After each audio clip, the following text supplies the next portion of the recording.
Good morning everyone. Class 11 के chapter number 2 परमाणु की संरचना एटॉमिक स्ट्रक्चर।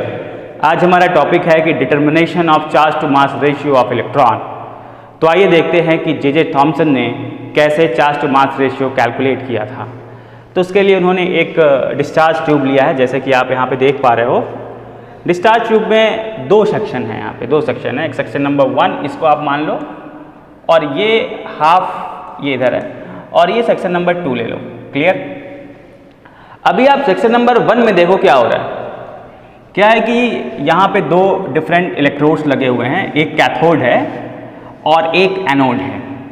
कैथोड और एनोड को एक्सटर्नल सोर्स से जोड़ दिया गया है, और कैथोड निगेटिव प्लेट है, उसको निगेटिवली चार्ज एंड से जोड़ा गया है बैटरी के। तो ये नेगेटिव प्लेट है, और ये कैथोड एनोड में होल है यहाँ पर। क्लियर? तो उसमें क्या हो रहा है कि जब एक्सटर्नल सोर्स से एनर्जी सप्लाई की जा रही है, इलेक्ट्रिक एनर्जी सप्लाई की जा रही है, तो कैथोड से कैथोड रे निकल रही है, लिबरेट हो रही है। क्लियर? और एनोड का ये जो होल है उसके थ्रू पास हो रहा है। यहाँ तक क्लियर हो गया? और सपोज करो अभी सेक्शन 2 में ये सेटअप नहीं लगा हुआ है। क्लियर? सेटअप नहीं लगा हुआ है, तो ये जो लाइट आप ये जो रेज जो देख पा रहे हो आप, वो हिट कर रही है यहाँ पे। क्लियर? और यहाँ पे आपका है एक फ्लोरोसेंट स्क्रीन है। फ्लोरोसेंट स्क्रीन इसलिए है कि जहाँ जहाँ कैथोड रे जो हिट कर रहा है वहाँ पर ग्लो जनरेट होता है। तो हम लोग पोजीशन पता कर लेते हैं आसानी से कि रे कहाँ पे बेसिकली हिट कर रहा है।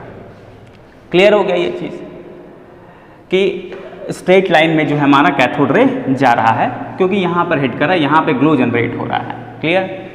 अब सेक्शन 2 में आप कंसीडर करते हैं दो इलेक्ट्रिक प्लेटें। क्लियर? जो कि एक पॉजिटिव एंड है और एक क्या है, नेगेटिव एंड है। क्लियर? और इनको एक्सटर्नल सोर्स से जोड़ दिया गया है। क्लियर हो गया? जब एक्सटर्नल सोर्स से जोड़ा गया है तो क्या हो रहा है? एक्सटर्नल सोर्स से जोड़ा गया है तो यहाँ पे एक इलेक्ट्रिकल फील्ड जनरेट हो रहा है। ठीक है? क्लियर है? और जब इलेक्ट्रिक फील्ड जनरेट होगा तो इलेक्ट्रिकल फोर्स भी जनरेट होगा। अब उस फोर्स के कारण जो कि ऊपर अपवर्ड है, ऊपर की ओर लग रहा है, जो कैथोड रे है डेविएट हो करके कुछ ऐसे निकल रही है। क्लियर हो गया? और ये पता कैसे चला ये डेविएशन? क्योंकि फ्लोरोसेंट स्क्रीन पर यहाँ पे ग्लो जनरेट हो रहा है। ये भी क्लियर हो गया? ठीक है? यहाँ पे इलेक्ट्रॉन जो है जैसे ही इस इलेक्ट्रिकल फील्ड में इंटर करता है, डेविएशन स्टार्ट हो गया। क्लियर हो गया? डेविएशन स्टार्ट हो गया। तो यहाँ पे जो इलेक्ट्रिकल फोर्स लग रहा है Fe is equals to E। ठीक है? It's a magnitude of electrical field. Clear? ये भी हो गया। ये हमको नोन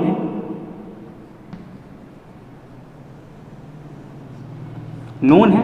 ज्ञात है हमको, क्योंकि हम क्या कर रहे हैं, यहाँ से ये जो इलेक्ट्रिकल सोर्स से जोड़ा गया है वो डेफिनेट अमाउंट में, नोन अमाउंट पे हम लोग इलेक्ट्रिक करंट सप्लाई कर रहे हैं। ठीक है? क्लियर? और आप देख पा रहे हो यहाँ पर इलेक्ट्रिक फील्ड के ठीक परपेंडिकुलर आप देखो एक मैग्नेट रखा गया है। ठीक है? क्लियर? तो मैग्नेट से मैग्नेटिक फील्ड जनरेट हो रहा है, और मैग्नेटिक फील्ड जो जनरेट हो रहा है वो नॉर्थ टू साउथ हो रहा है। क्लियर हो गया ये चीज? अब मैग्नेटिक फील्ड जनरेट हो रहा है, तो इलेक्ट्रॉन जब मैग्नेटिक फील्ड में एंटर करता है तो क्या होता है? अभी यहाँ पे जब हम लोग मैग्नेटिक फील्ड को जनरेट कर रहे हैं, तब हम लोगों ने इलेक्ट्रिक फील्ड को क्या कर लिया है, जीरो कर लिया है। एक्सटर्नल सर्किट जो है हम लोगों ने एक्सटर्नल सोर्स से जो एनर्जी दे रहे हैं उसको निल कर दिया है। ठीक है? केवल यहाँ पे इफेक्टिव क्या है इस समय, मैग्नेटिक फील्ड इफेक्टिव है। तो जैसे ही मैग्नेटिक फील्ड के इन्फ्लुएंस में हमारा इलेक्ट्रॉन आता है, मीन पोजीशन से डेविएट होकर के नीचे चला आता है। क्लियर? क्यों? क्योंकि फोर्स ऑफ अट्रैक्शन कहाँ है, नीचे की ओर हो जा रहा है, नीचे की ओर। क्लियर? नीचे की ओर मैग्नेटिक फोर्स लग रहा है। क्लियर हो गए यहाँ पे। अभी क्या है कि पहले कंडीशन में हम लोगों ने क्या किया कि भाई इलेक्ट्रिकल फील्ड जनरेट किया, इलेक्ट्रिकल फील्ड जनरेट होने के बाद जो डेविएशन देखा एक हम लोगों ने, फिर इलेक्ट्रिकल फील्ड को हम लोगों ने जीरो करके मैग्नेटिक फील्ड की इंटेंसिटी बढ़ा दी। मैग्नेटिक फील्ड की इंटेंसिटी बढ़ाते ही क्या हुआ, डेविएशन हो गया, मीन पोजीशन से डेविएशन नीचे की ओर हो गया। तो कुल मिलाकर के यहाँ से तीन चीज़ें देखने को मिलती हैं। पहला ये है कि जो इलेक्ट्रॉन है उसका मास इतना कम है इसीलिए डेविएशन ज़्यादा हो पा रहा है। क्लियर। और दूसरी चीज़ ये है कि इलेक्ट्रॉन पे चूंकि चार्ज है इसलिए वो डिफरेंट चार्ज की ओर, अपोजिटली चार्ज की ओर अट्रैक्ट हो रहा है। और जो तीसरा इंपॉर्टेंट पॉइंट ये कहता है कि जब हम लोग इलेक्ट्रिकल फील्ड और मैग्नेटिक फील्ड की इंटेंसिटी में चेंज करते हैं, जब हम लोग इलेक्ट्रिक फील्ड और मैग्नेटिक फील्ड की इंटेंसिटी में चेंज करते हैं तो डेविएशन भी क्या होता है, वो अल्टर हो जाता है, बदल जाता है। क्लियर। अब हम क्या करने जा रहे हैं, कांस्टेंट मैग्नेटिक फील्ड, जो यहाँ पे मैग्नेटिक फील्ड, जो कांस्टेंट मैग्नेटिक फील्ड को कांस्टेंट करके हम लोग इलेक्ट्रिक फील्ड को जो है कम या ज़्यादा करें, या इलेक्ट्रिक फील्ड को कांस्टेंट करके हम मैग्नेटिक फील्ड को कम या ज़्यादा करें। तो पहला हम क्या करते हैं कि हम लोगों ने क्या कर दिया कि इलेक्ट्रिक फील्ड को एक कांस्टेंट कर दिया। क्लियर। क्या कर रहे हैं हम लोग,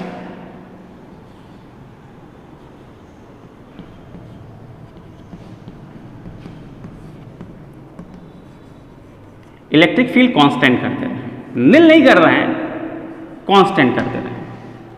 ठीक है। तो कांस्टेंट कर दिया तो डेविएशन हो गया, बढ़ाते बढ़ाते एक वैल्यू पे फिक्स कर दिया है तो डेविएशन हो गया। फिर क्या करते हैं, धीरे धीरे हम लोग मैग्नेटिक फील्ड की इंटेंसिटी बढ़ाते हैं। जैसे जैसे मैग्नेटिक फील्ड की इंटेंसिटी बढ़ाएंगे तो डेविएशन कम होता जाएगा, डेविएशन कम होता जाएगा। क्लियर।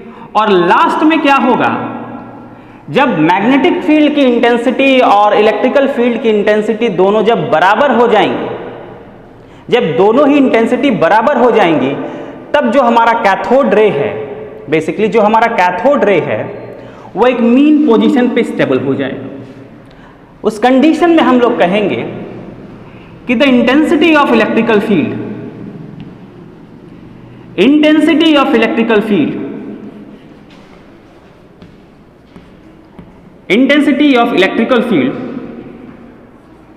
is equals to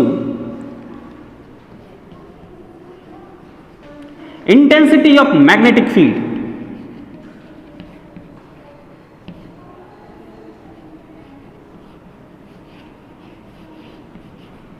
ये कहा जा सकता है,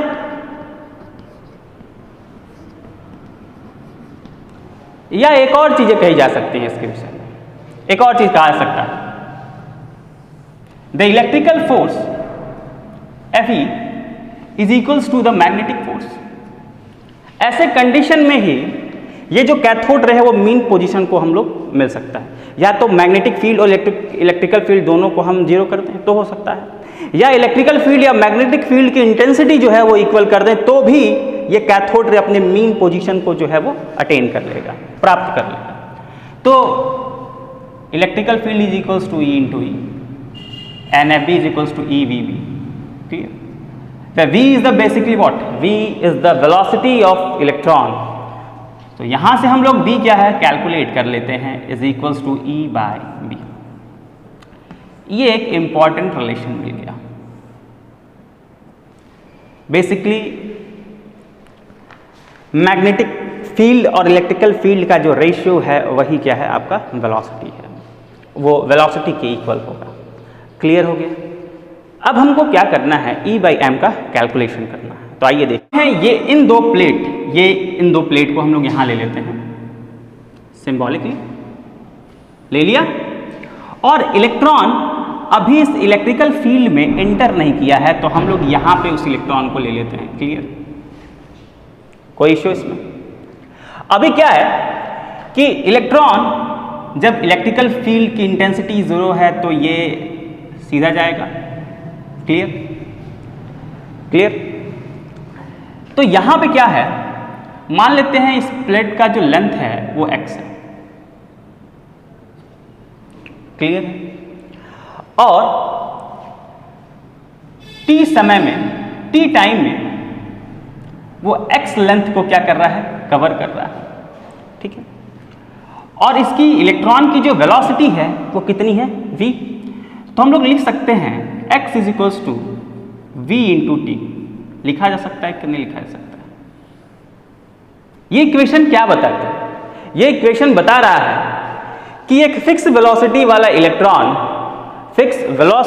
इलेक्ट्रॉन t टाइम में x डिस्टेंस ट्रेवल करेगा। क्लियर हो गया ये चीज। अब हम इसके दूसरे एस्पेक्ट की ओर जाते हैं।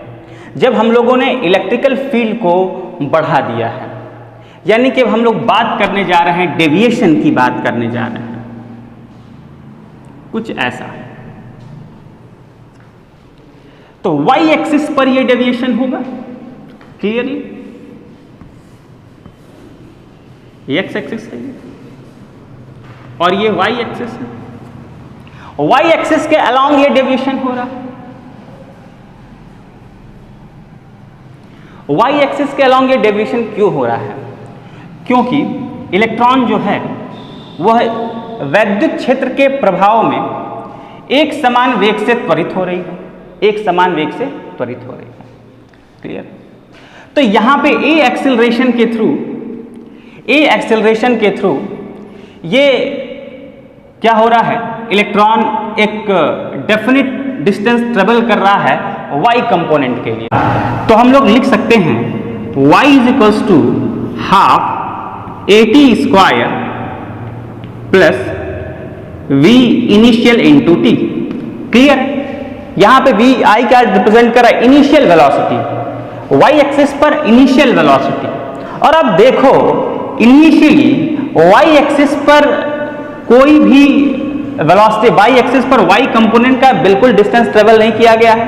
तो हम लोग लिख सकते हैं ये जो इनिशियल जो वेलोसिटी है वो कितनी है, 0 है। तो यहां पे लिखा जा सकता है y is equals to half at square. अब a क्या है, a फोर्स बाय मास है, तो हम लोग लिख सकते हैं half, clearly half into e by E divided by m into T square. Clear? अब ये e बाई कहां से आए, हमको पता है electrical field F is equals to what, E into E. हो गया ये चीज।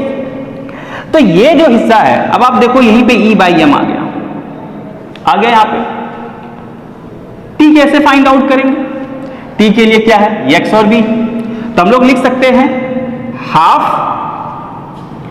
Half into E by M into capital E into, इस जगह हम लिख सकते हैं x square by v square. Clear? अब हमको यहां पर क्या क्या कंपोनेंट नोन है, y नोन है, y कैसे नोन हो सकता है, y ये हम लोग डिस्टेंस पता कर सकते हैं, y यही वो डिस्टेंस है, इजीली हम लोग यहां से क्या है पता कर सकते हैं, ये भी नोन है। E इलेक्ट्रिकल फील्ड है, ये भी नोन है। x length of the plate है, ये भी नोन है। v velocity of electron known component है। और सारे की सारी जब वैल्यू हम लोग रखेंगे तो यहाँ पे E by M is equals to आएगा 1.7588 कूलम पर केजी। क्लियर? तो ये रहा इलेक्ट्रॉन के लिए E बाई एम का कैलकुलेशन। अगले वीडियो में हम लोग देखेंगे कि इलेक्ट्रॉन पर कितना चार्ज है वो कैसे फाइंड आउट किया गया मोलिकुलर ड्रॉप ऑयल एक्सपेरिमेंट के थ्रू। और जब चार्ज हम लोग फाइंड आउट कर लेंगे और E बाई एम हम लोगों ने कैलकुलेट ही कर लिया है तो इजीली हम लोग मास ऑफ इलेक्ट्रॉन भी पता कर सकते हैं। Thank you and have a nice day.